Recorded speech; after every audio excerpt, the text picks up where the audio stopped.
Hello all the DSC warriors, welcome to our channel school journey with SS. So poets simple tricks తోటిగా గుర్తుపెట్టుకునేటటువంటి దాంట్లో భాగంగా మనము fifth క్లాస్లో అయితే ఉన్నాం. ఇప్పుడు ఇంగ్లీష్కి సంబంధించి ఫిఫ్త్ క్లాస్ టెక్స్ట్ బుక్ పేరు బ్లాజమ్స్ అని మనకు ఉంటుంది. ఈ ఫిఫ్త్ క్లాస్ బ్లాజమ్స్లో మనకి టోటల్లీ 5 లెసన్స్ ఉండడం జరుగుతుంది. ఒకసారి మీరు ఇక్కడ గమనించవచ్చు.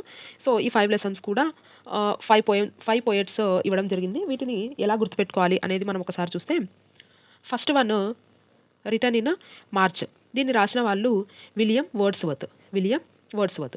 సో దీన్ని ఎలా గుర్తుపెట్టుకోవాలి అని అంటే, ఇక్కడ విలియం వర్డ్స్వర్త్లో words written in March. Words మనం కొన్ని వర్డ్స్ రాసాము. ఎప్పుడు మార్చ్లో మనం కొన్ని వర్డ్స్ రాసాము.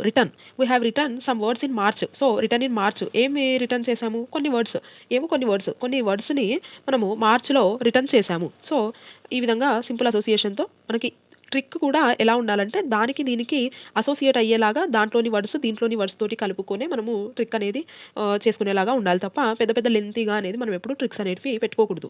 సో కొన్ని వర్డ్స్ మనము మార్చ్లో రాసాము రిటర్న్. నెక్స్ట్ వన్ చూస్తే ద నెక్లెస్. గైడి మాపసెంట్. ఈ నెక్లెస్ని రాసిన వాళ్ళు గైడి మాపసెంట్. సో జనరల్గా హిందీలో ఏమంటాము?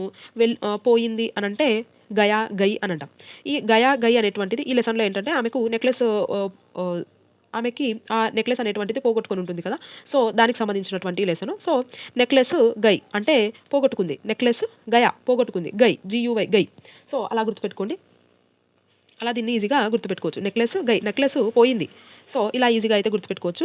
Next paper boats. ఈ పేపర్ బోర్డ్స్ రాసిన వాళ్ళు రవీంద్రనాథ్ ఠాగూర్. ఈ రవీంద్రనాథ్ ఠాగూర్ గారు మనకి పేపర్ బోర్డ్స్ అనేటువంటిది రాయడం జరిగింది.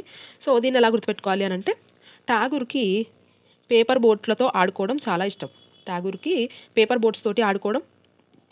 ఇష్టం.